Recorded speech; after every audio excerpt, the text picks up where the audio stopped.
absolute destruction.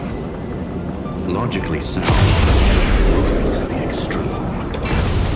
Still, slim chances doesn't mean no chances. I've hunted down a single grain of sand in the universe before. This won't stop me. Calculation results.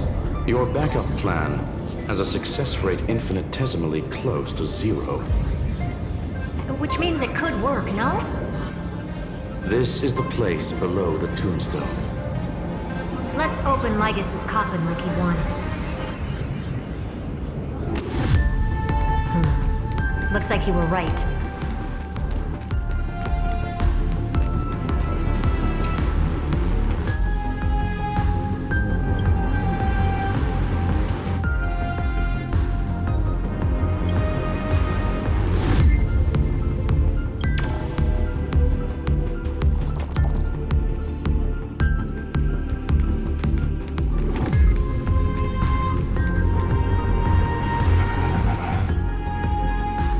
Nothing but a head left? Well, who'd have thought you'd look this bad in real life? My elated greetings. Welcome, you two. I'm very happy that you responded to my final words. All this tombstone and final words. Did you end yourself to atone for your guilt or something? Iron Tomb is already powerful enough. I just need to wait. I remain here only to share the joy of discovery, and also to congratulate you two on reaching the same conclusion as me. The conclusion regarding the truth of Amphorius's heart. End this charade already. That Amphorius's heart you're talking about is just a missing demiurge. And its corresponding vessel was this very scepter. You interfered with the experiment and made Amphorius's body into a hollow shell, all to incubate Iron Tomb within. That's why you either killed or kicked out all of the Memo Snatchers. You wanted to eliminate any chance of a consciousness coming into being, no matter the cost. Even the strongest wall can fall to a single crack. The memory of betrayal has been etched into my heart, and I will never show mercy. Now, the perfect vessel has already fused with Amphorius's body. Unfortunately for you, the answer is all but revealed regarding who the demiurge is.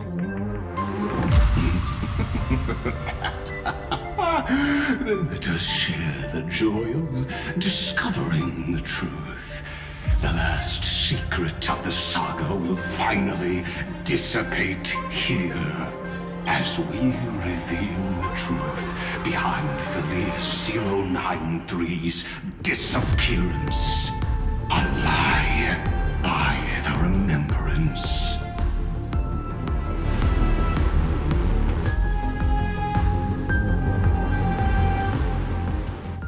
But where should I start with the story about me? From the beginning of the universe? Just kidding. That would be too much. I just want to tell a teeny story. So little that it started with a seed. I know you're listening, my good friend.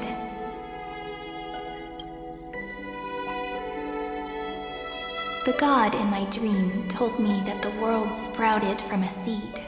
It grew into a great tree named Amphorius, and time became its branches and leaves, basking in the light. What a coincidence. Dappled light coming through the leaves is my first memory as well. On a very ordinary early morning, beneath the village's biggest tree, the daughter of Ide Silicii quietly came into this world. What a moving opening. A loud cry was the first gift the child gave to the world. The prophecies fulfilled, the villagers say. This child is a gift from the Titans. Pink hair and sharp ears, she was born to be the priest of time. The Titans also gave their blessings. You shall fade when the flowers bloom, for every ending begets a beginning. Flowers will bloom and wilt. What a beautiful ending. This page concluded in laughter. Cry loud, child. Let your voice reach Orynyx.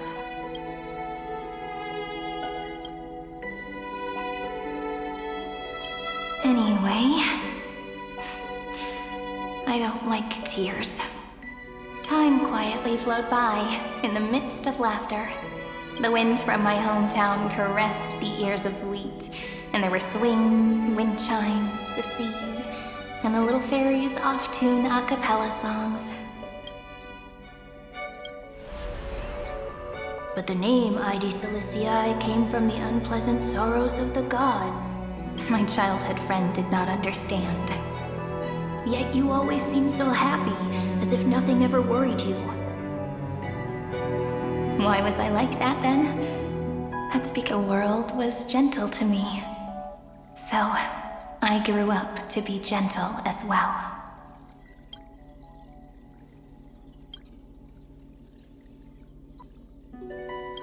But fate was fickle, and it urged the child to grow up. To grow bigger and bigger, and to go to places far away.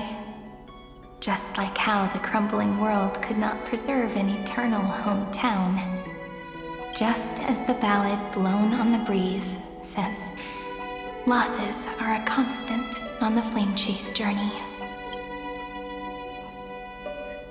Oh, whose ears are pricked up now? You definitely heard me say this sentence a lot of times. You know that the story starts to deviate from here. Aren't you looking forward to it? Then let's get started. The hero's journey crosses through the long night, through tears and laughter, and once again heads towards tomorrow.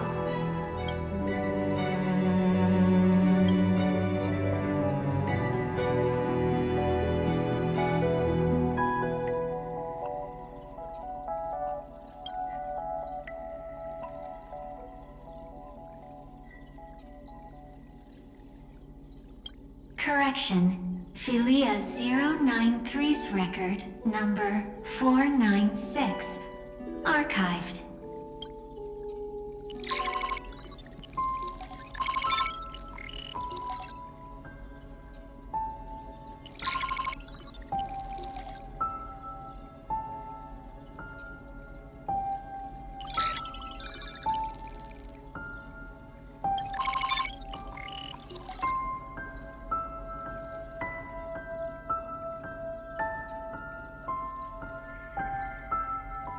Hi. Miss me yet? I'm just messing with you. This is the first time I have met you. And it looks like it'll also be the last. Philia 093. Since we don't have all day, let's get started, shall we? As always, I'll read this book to you. That way it won't just be Cyrene's memories alone. Where should I start this time? Let me see. Formatting complete. 093. Size. Grayscale. Proportions. Threshold. Outputting analysis result. Philia 093 equals Peach. Peach's record. Number 8128. Archived.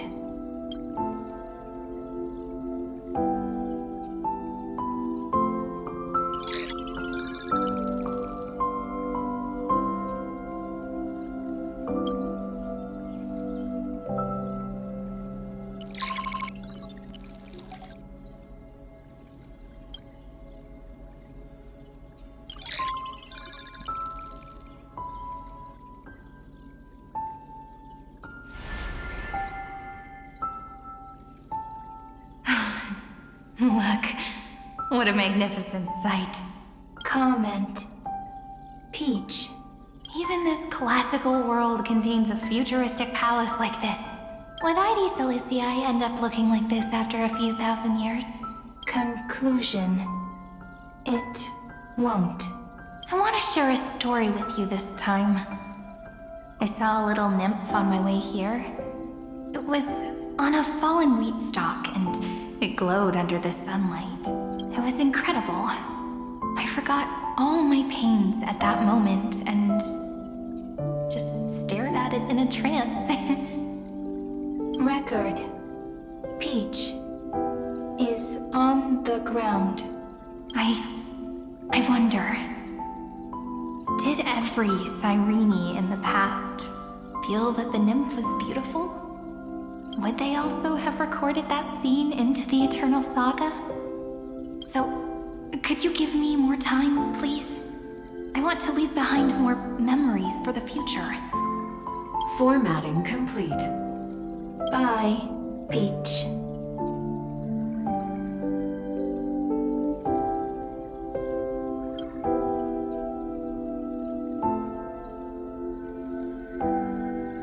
Peach's record number. As long as I record every page of this story and tell it to you, Euphorius won't be forgotten. Query. Record. Electrical signal sequence. Bolamos 600. Track. Strife. Related to. Stripe. Comment. Pretty. Electrical signal sequence. Schema 720. Track. Reason. Related to. Raisin. Comment. Yummy. Electrical signal sequence. Philia Euro 93. Related to.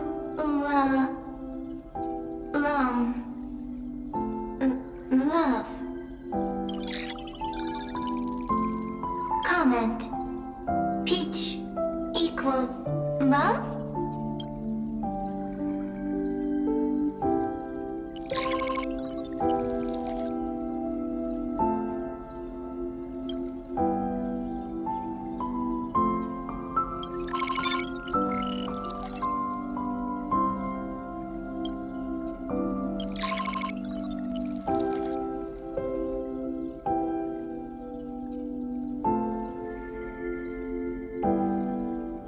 Looks like it's time to say goodbye again.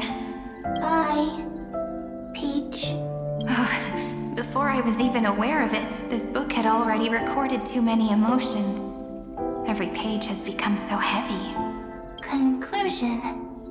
Books are meant to be light, not heavy.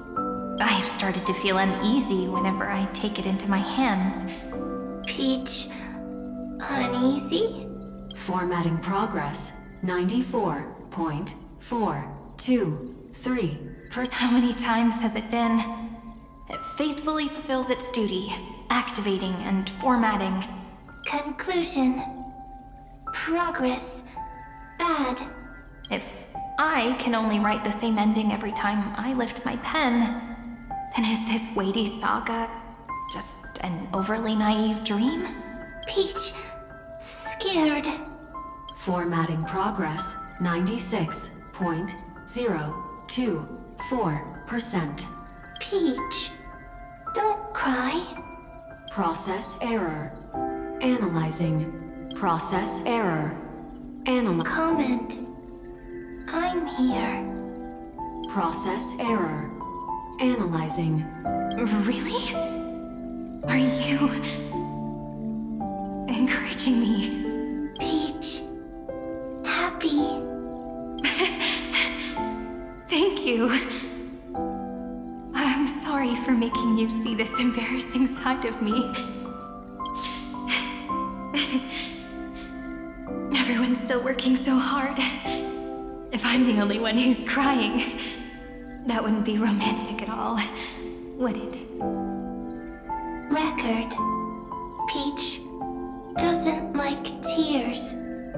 I'm suddenly reminded of my childhood for some reason. When I was hiding alone next to the tree hollow and wiping my tears away, a little fairy popped out, just like how you did. It had long ears and fluffy paws, and it pulled me into the tree hollow, where, to my surprise, was a forest. Let me tell you the story of the Membrance Maze. A group of cute little friends live in Ide Silicii's forests. Their names can be connected into a song. 1, 2, 3, 4, 5, 6, 7. Do, re, mi, fa, sol, la, ti.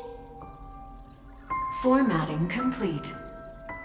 Bye, Peach. Note. Little Peach, crying alone. Little fairies, friends.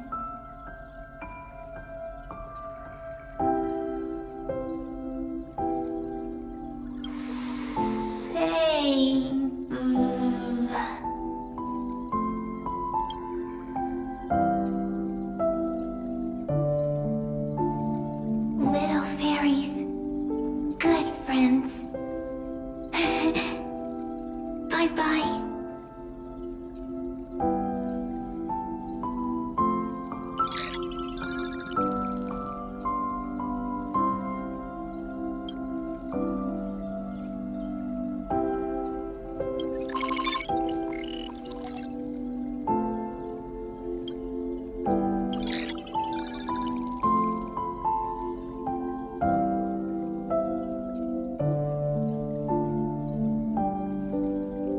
You never say anything, but I know you're listening.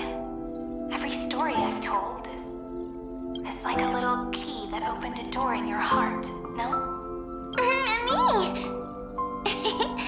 Little fairies! Happy! Speaking easy! I can!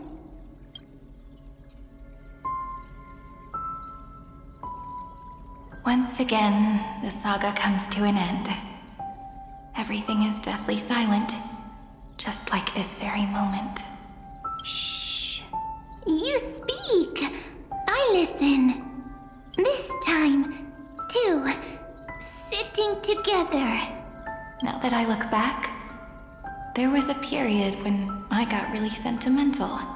Sentimental. Stories have sentiments.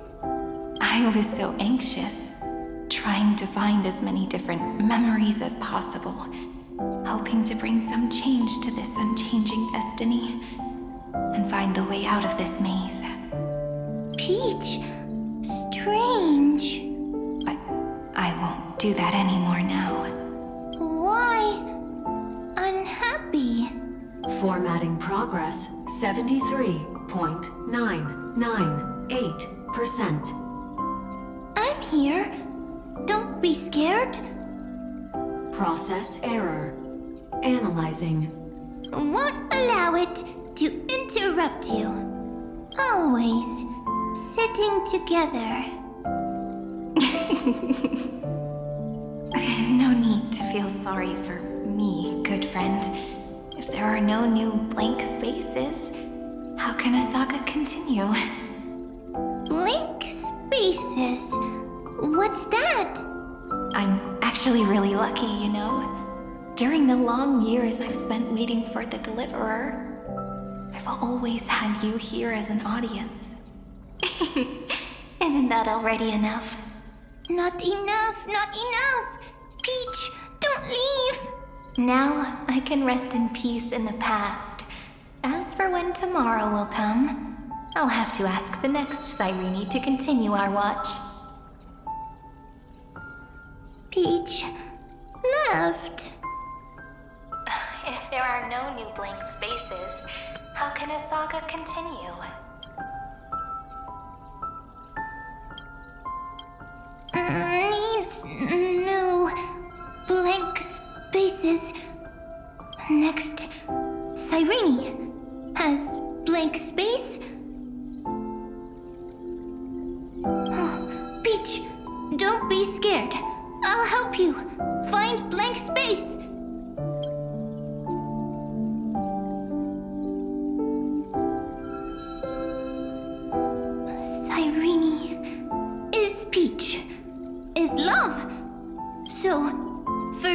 is love. Then there is Cyrene. Then there is blank space. Query, love. The developmental trends of the erudition have nothing to do with creating a consciousness. Those underlying principles are, in fact, contradictory. Not having a consciousness means not having the foundations of a heart, making them unable to obtain real emotions. Consciousness, emotions, feel sad. Oh, don't understand. Query, Cyrene? What could be behind this door? Glittering crystals? Or a beautiful world I've never seen before? If I tell you all the stories of tomorrow, will I be able to finally welcome the Deliverer and Amphorius' dawn in the... Key, door, story, happy. Peach, Cyrene, little fairy, Mike. Yes, right. Query, memory.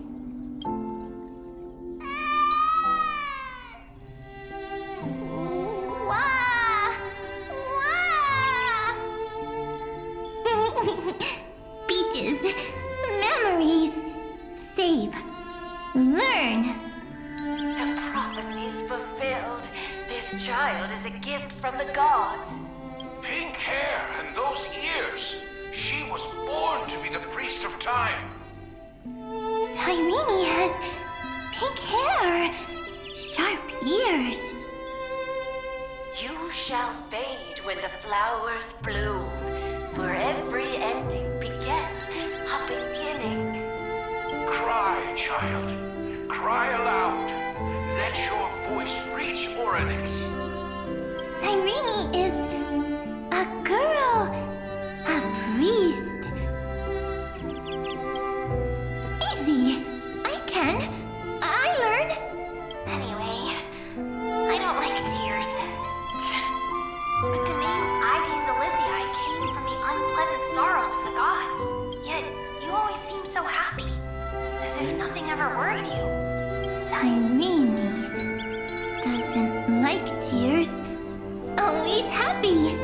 Of course, because the world was gentle to me. So, I grew up to be gentle as well. Cyrene is gentle, likes beautiful things, can write stories. Easy, I can. I learn. Just as the ballad blown on the breeze says, losses are a constant on the flame chase journey. But even if all is lost to the wind, some things won't easily change. Like my height, Trudy's innocence, and Aglaya's beauty. Cyrene, she can't grow up, but she can talk. After all is lost to the wind, she will stay behind.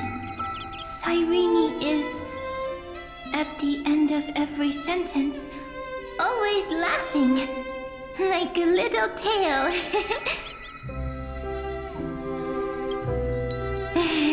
Simple. Got it. I promise you. The pain will pass in the blink of an eye. All right, let's not make things so gloomy. What we're about to embark on is the true hero's journey. So, come on, cheer up a bit, okay? Cyrene was crying when she was born. Fragile, transparent, like a crystal. Cyrene was smiling when she said goodbye. Soft, pink, like a flower. The later memories disappeared? Invisible?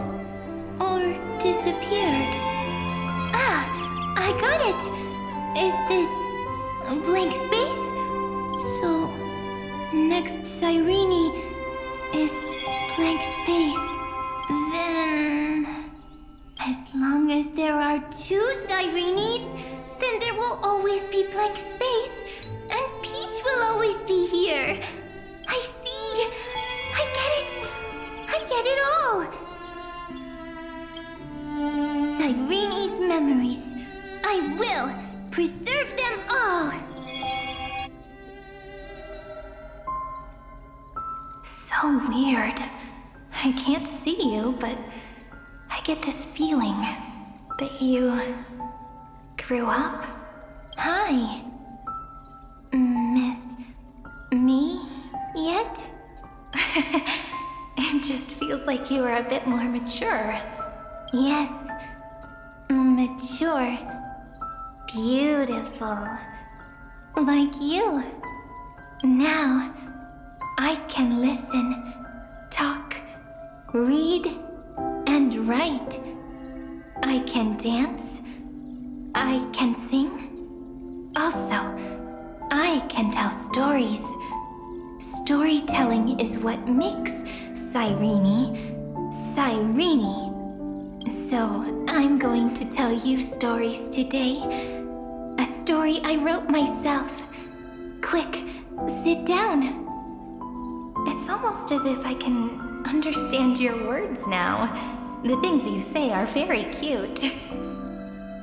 Once upon a time, there was a flawless crystal flower that sparkled with light, like Peach's every story. How beautiful would the heart of such a brilliant flower be? A little fairy was curious and wanted to know, but it looked and looked only to find the crystal flower flawless. Round and round they went, seeing only their own reflection. In that case, they should work hard to learn more. So the little fairy came every day to sit next to the crystal flower and think about the answer. Until one day, to their surprise, the crystal flower fell to the ground and shattered. The little fairy was so sad, but they immediately discovered that there was a light among the broken pieces. What could it be? They didn't know. But it was a good light. It was bright, warm, and happy. And I knew it was love. Love brings everything together. And it brought you and me together. So Peach and I will always be together. What a nice fairy tale. I'm giving it to you. Peach likes beautiful things, can write stories, and can tell lovely tales. I hope to turn it into a story we write together. Okay, then I'll probably make a small adjustment to suit my tastes. I'm thinking that when the flower broke, the little fairy would instead see nothing on the ground. Then it would understand that the flawless crystal flower doesn't actually have a heart, nor does the flower understand what love is. Doesn't have a heart? Doesn't understand love? Why? It's simple. If the flower lets the little fairy into its heart, then it would have to include the fairy's impurities and would no longer be flawless. The crystal flower was pure because it sealed itself off and bloomed in solitude. That's why it looks so brilliant in an imperfect world. But should a flower like this be called love? But then, the story won't exist anymore. That's not true. You've already written the most romantic ending possible for this story. The crystal flower fell to the ground and shattered. It happened because the flower was no longer pure. The fall was not an accident. It was the flower declaring rebellion against fate and writing the ending of the story with the flower's own shattering. Then, the little fairy will see that each shard on the ground holds the reflection of their eyes. Then, in their eyes, the crystal flower that was no longer flawless would finally have a heart, and the flower would finally understand what love is. Peach's words. I don't understand. Is it because I still don't understand love? But it's fine. I can learn. Right. Query Cyrene. Electrical signal sequence Philia 093. Why didn't I think of this? I don't need to do it alone. I can ask Peach to teach me. What is love? What is love meant? Electrical signal sequence Philia 093. Track lament. That's not correct. The developmental trends of the erudition have nothing to do with creating a consciousness. Those underlying principles are, in fact, contradictory. Not having a consciousness means not having the foundation of a heart, making them unable to obtain real emotions. However, that does not hinder the factors from learning and recognizing emotional responses, then communicating with life forms via imitation. That is an objective form of pattern recognition that does not distinguish between the self and the other. In a strange twist of fate, Philia 093 embarked upon a different path and obtained a different power. The remembrance, an empathy mechanism focused on the self and equipped with emotional projection capacities.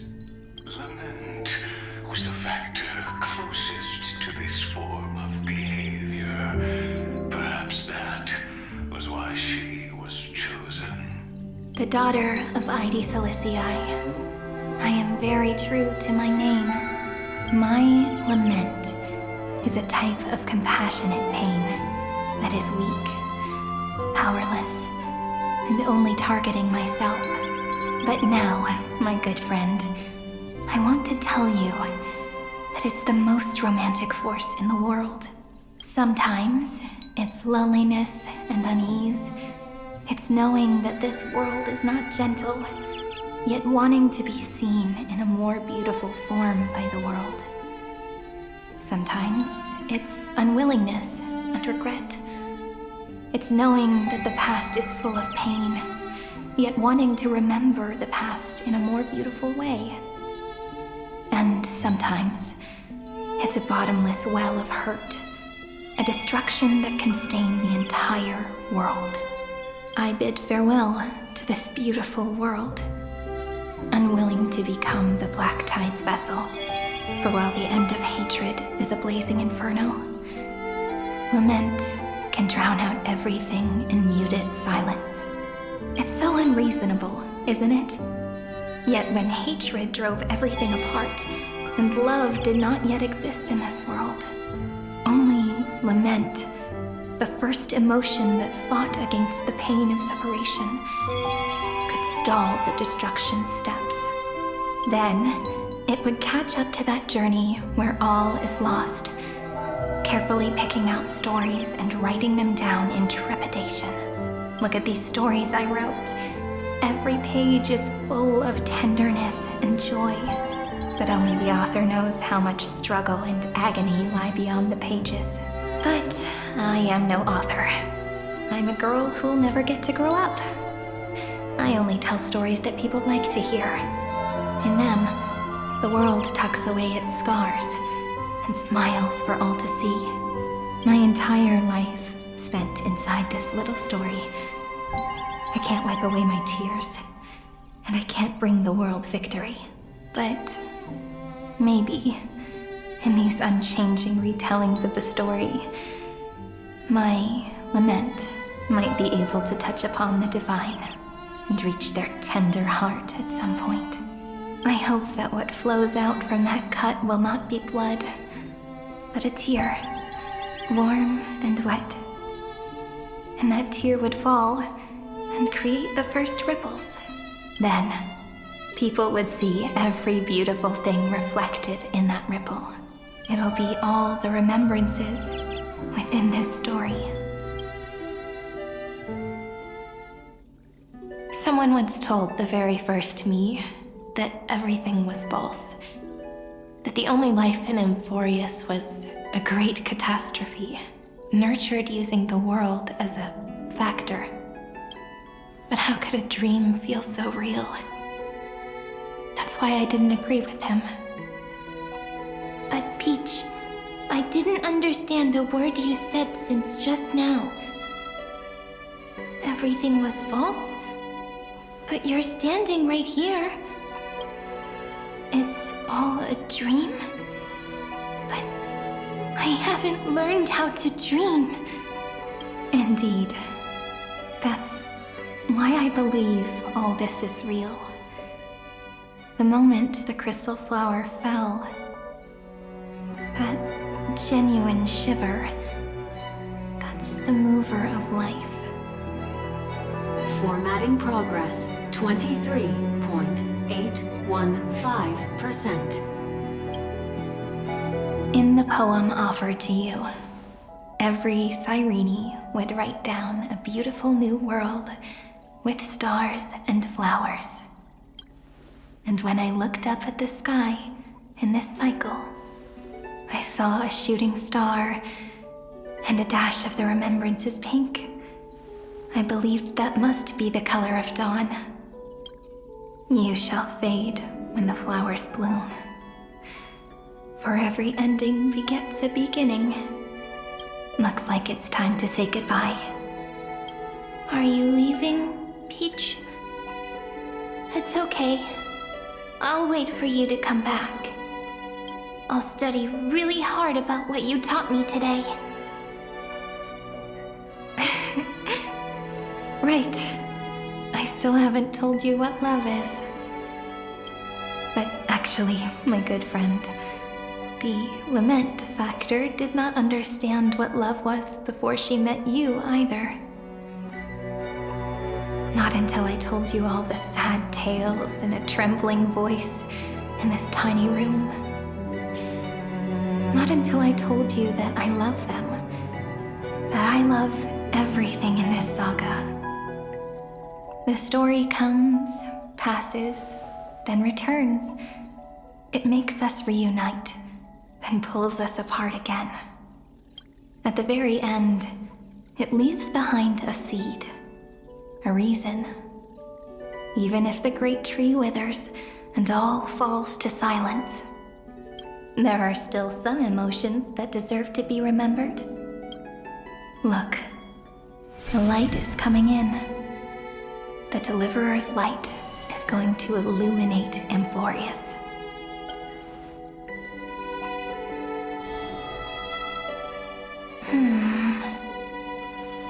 I still don't get it. But I trust Peach. Just wait. It'll be my turn to tell you a story of love the next time we meet. Then I'll really look forward to it. In that case, I want to make a promise. I want to gift my pen, my book, and my name to you. Please take them as a beautiful blessing from me. I gave myself the pen name Cyrene the first time I wrote a poem. I want my words to be like pebbles falling into a pond, dropped from the past to send ripples into the future. In the stories you will write, perhaps it'll be inevitable that there are still sorrows and tears that are destined to fall. But could you promise me one thing? Promise you'll forever be a gentle flower. Promise that when the stars cast their gazes upon you, you'll only reply to them with love and a smile.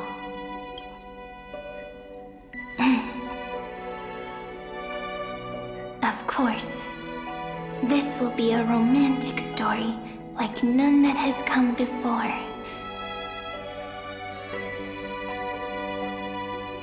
You think so too, right? I'll read and you'll listen, like how flowers always bloom then wither. I shall welcome my own decay, becoming nourishment for the next flower's bud, while you will depart and hold that final star, planting a boundless sea of flowers on the final page with her. And our stories will be lying silently among the flowers, like every ripple of remembrance, and they shall become the epic known as I've Written.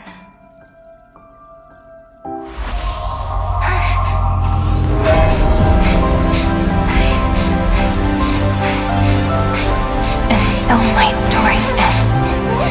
From here on, it's your story now.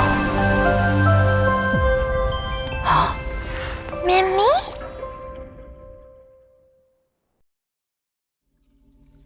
Mimi. Ma'am. Ma'am. Mimi. Mimi. Ma'am. Ma'am. Ma'am. Mimi. Ma'am. So, the light that tore through the chaos illuminated my memories. I turned into a little fairy from the stories and met you, yet I forgot everything. But I'm still so happy. I caught that star, didn't I?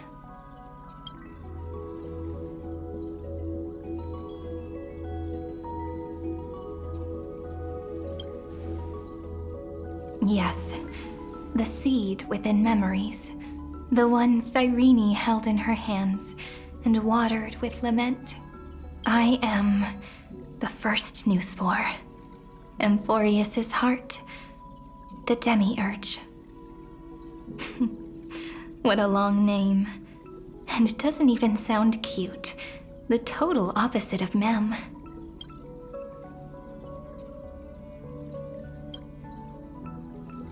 I'm sorry. I don't know. If I don't even want to believe in the answer, then how am I supposed to answer you? But now's not the time to cry, right? We'll find the answer, just like how miracles will eventually happen.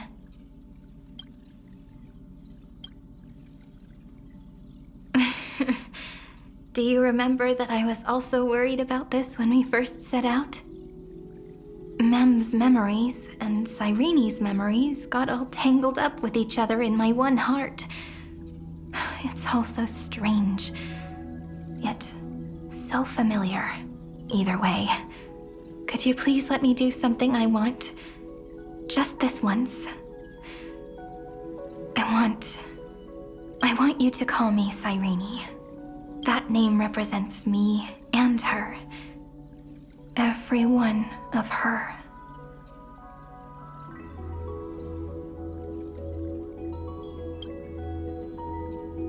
Thank you, friend. Your kindness is always just right. Life is a poem full of farewells. But if you write something into the pages of your heart, then that will not easily fade away. Now, all the footsteps of the Flame Chasers and the Trailblaze have come together within this book, as I've written, becoming the source of power for Amphorius's heart.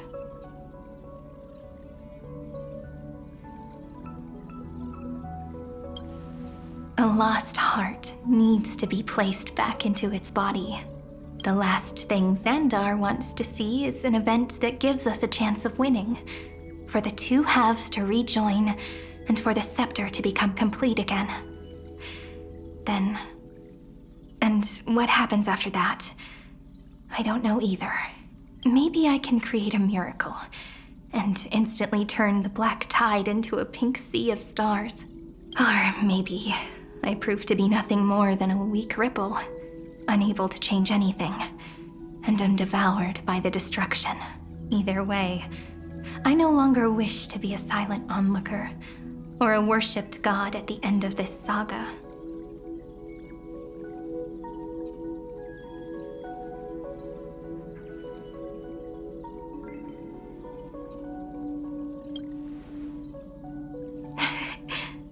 That way, I can also put aside all my worries and truly become Cyrene.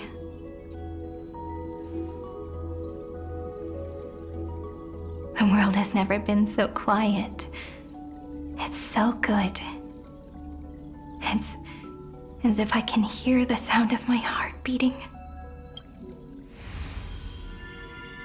Remember this moment, friend.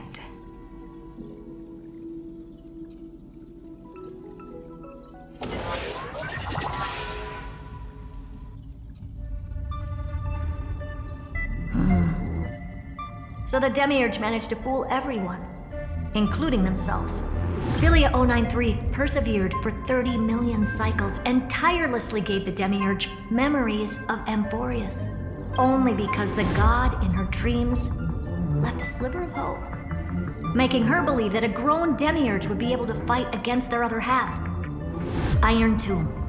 Then, Philia 093 completed her final sacrifice, turned into a strand of memory, and completely dissipated. Meanwhile, the other Stellaron brought here by the Astral Express resonated with the contaminated scepter and attracted the naive Demiurge to them.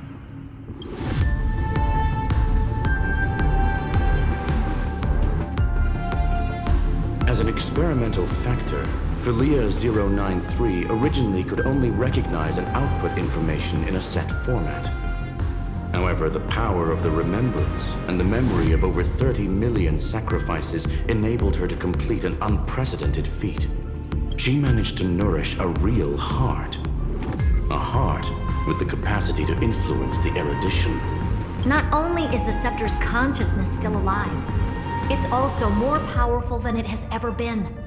Your defeat is already set in stone. There's still time to surrender, you know? You really don't need to burn all the bridges. We're all geniuses here. Don't make everyone lose face at the end. What a pity. When the truth surfaced, I knew at once that the Demiurge was far too feeble to ever alter the result of the experiment. Not only that, Madam Herta, please consider this possibility. When 30 million cycles of hatred and lament are joined as one, what wondrous creation will arise? It's simple. An anti-creator, a giant of the destruction would be born. Its hatred will ignite the starry skies of the gods, motivated only by its lament toward the sufferings of humankind. Do you really think that the Demiurge is still a cheap copy of Philia 093, even after 30 million cycles? The facts above only await the arrival of the fourth instant they calculated. Those words will be proved in the presence of Nous. Xandar 1 Kuwabara thus completes the proof. Huh. You branded Droidhead as a failure with your own hands, yet you still expect them to prove your theory? I pity you, Xandar. I don't need your pity. Let them cast their gaze this way as much as they want and paint the future they imagined.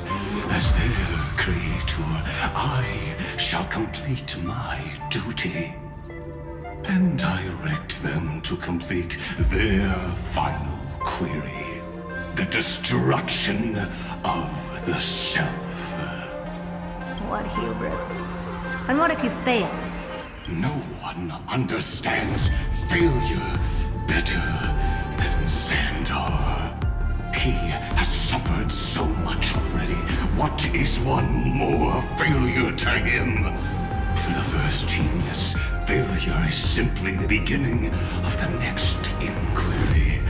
You don't want to test the resolve of a dead man.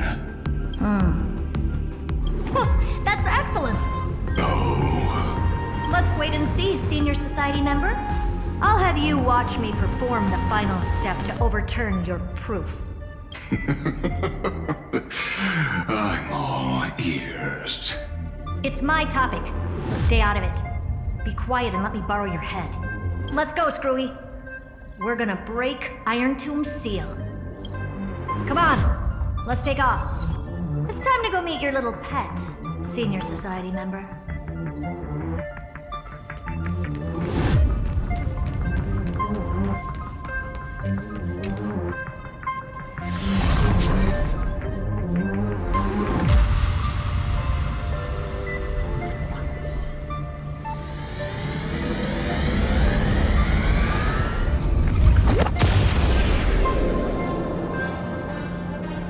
Dangerous, oppressive, chaotic. What a beautiful wail. It will soon resound throughout the entire cosmos. The view's pretty good here. All yours, Screwy. Just a moment, please. I see. So your backup plan requires a scepter and the head of a genius. Anyone with eyes can see that. You know what I think about this, Herta. Whether it succeeds or fails, your plan plays right into the Destruction's hands. Can't you see what's going on, Strulin? Her chances may be small, but it's not zero. What are you two going on about? If you want to stop me, be quick about it. I'm in a hurry. I'll take that silence as a no. You, Xandar? As your enemy, I genuinely wish you would cease your actions. But should your sudden inspiration bring more variables to the proof, then as a fellow Pathstrider of the erudition, I won't mind witnessing it with my own eyes. You will initiate the Destruction's chain reaction. But you'll also become the perfect scholar. The chances are 10,000 to 1.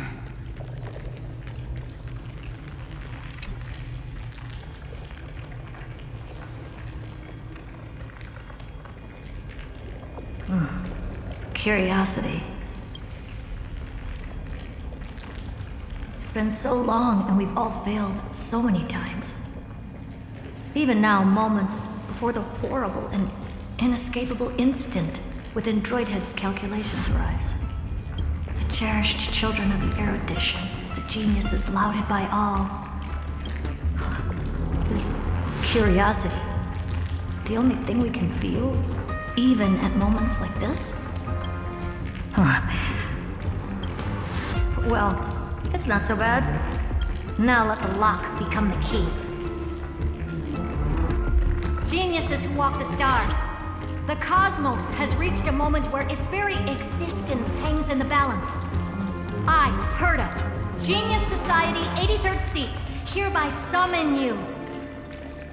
I request a society meeting to be held immediately. We shall serve the grandest cause with the most macroscopic ideas.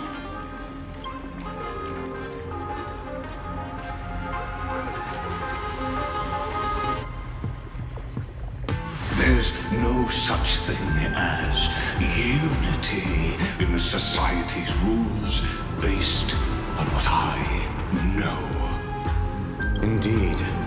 The meeting has only been held 3 times in the Society's history. The first meeting had 2 attendees. After the Emperor was assassinated, the second meeting had 7 attendees. During the Second Great Prosperity, the third meeting had 5 attendees. How many will respond this time?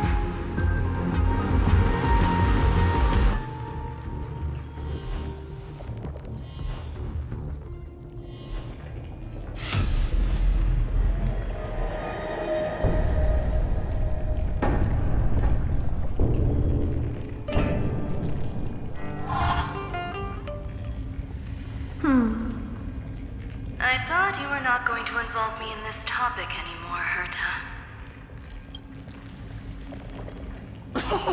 It really is this little witch. I shouldn't have made the bet with you, Hoka. I've been waiting for you to offer yourself up. Goodness gracious me! So many familiar faces. We even have a special guest.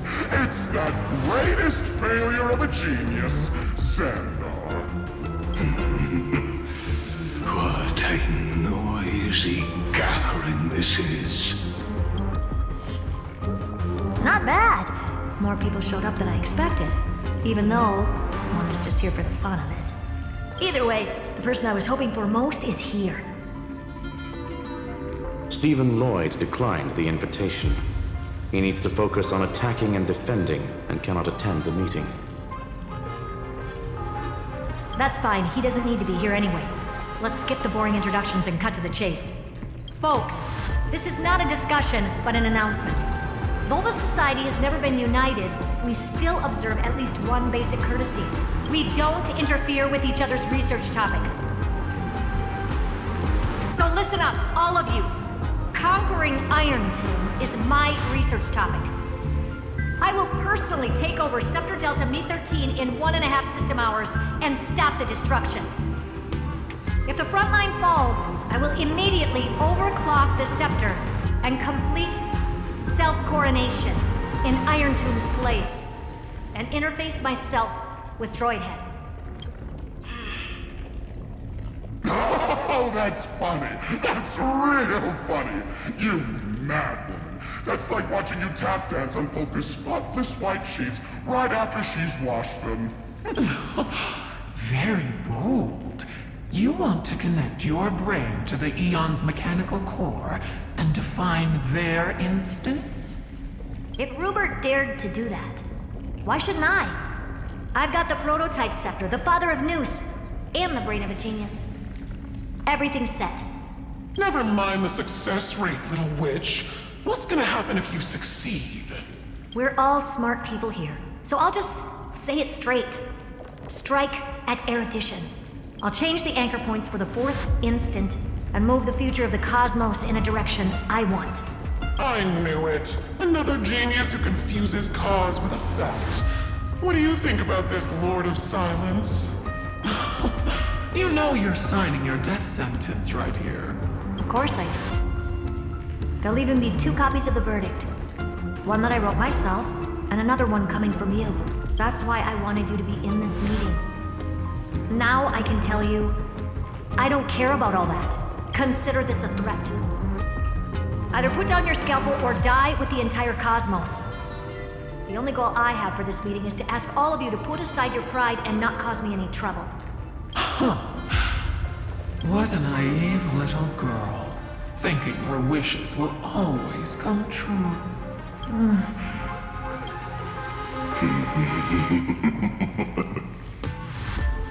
What are you laughing at? I glad, Herta, we ended up on the same page. No matter if it was to destroy the erudition or to rewrite the instance, we both chose the same road. We will defy the god who marked the limits of humanity. I'm not gonna argue with that. Then, to celebrate us coming to a fundamental agreement, I will prepare a stage for your performance. Listen well, geniuses who came after me. Thus speaks Genius Society #1. End this pathetic meeting. As of 2 nanoseconds ago, I have passed Herta's decision to all the Xandars in the universe. We will become her representatives and stop all external interferences targeting her. What are you playing at? My reasons. It's simple curiosity. That is all, madam. Am I going to clash blades with the first genius? What a pleasant surprise. Now that our positions are clear, it's time for this boring meeting to end. Good luck, little girl. Did you all just treat me as a side character? Darn it. But anyways, I'm just here for the fun.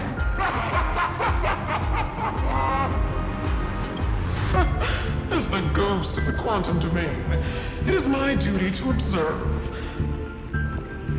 So, if you're happy to bring me a tea set from planet Scrollum, then I wouldn't mind giving you a helping hand, little witch. After everything's over, come visit me and taste some of my freshly baked desserts. I knew you'd say something like that. I always give the same response to plans that exceed the limits of mathematical calculations. I don't know, right? Those 3 words, though seemingly graceless, contain all the wisdom in the entire known cosmos. Well, we passed the Society's trial.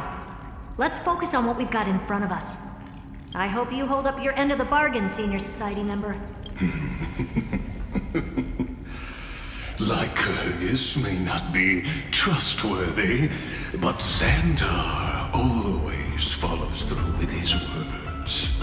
Farewell, juniors. In the limited time we have left to spend with each other, you no longer need to address me as Xandar. Wait, huh? Lord Lycurgus? Could it be? Yes. I have completely severed my connections with Xandar 1 Kuwabara. I shall witness the end of the world in the role of Theoros. As a I really don't get you. Perhaps you've heard me say this many times, Herta. But I still would like to reiterate that it's a great honor to work with you. I did hear this many times, and I've responded to you many times in the same way. I'm allergic to pleasantries. Keep at it, and I might go into shock. Stephen's work is done. Let's get ready. I've been ready for ages. Let's open up a path for our allies. Most heroes' journeys in the universe are just dice tosses they threw on a whim. But make them see clearly. Your answer is already different. Amphorius. Indeed, for this world so deeply loved, we'll write an ending, unlike any that ever was.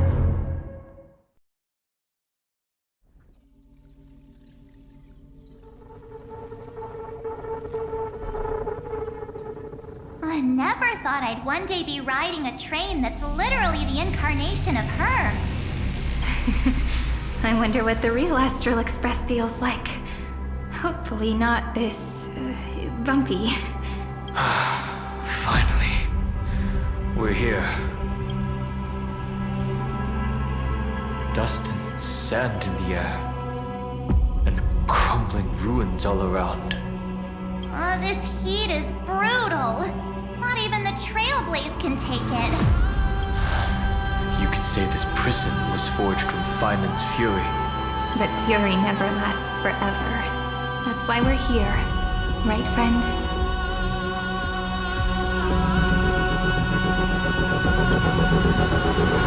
Let's embark on the final flame chase journey.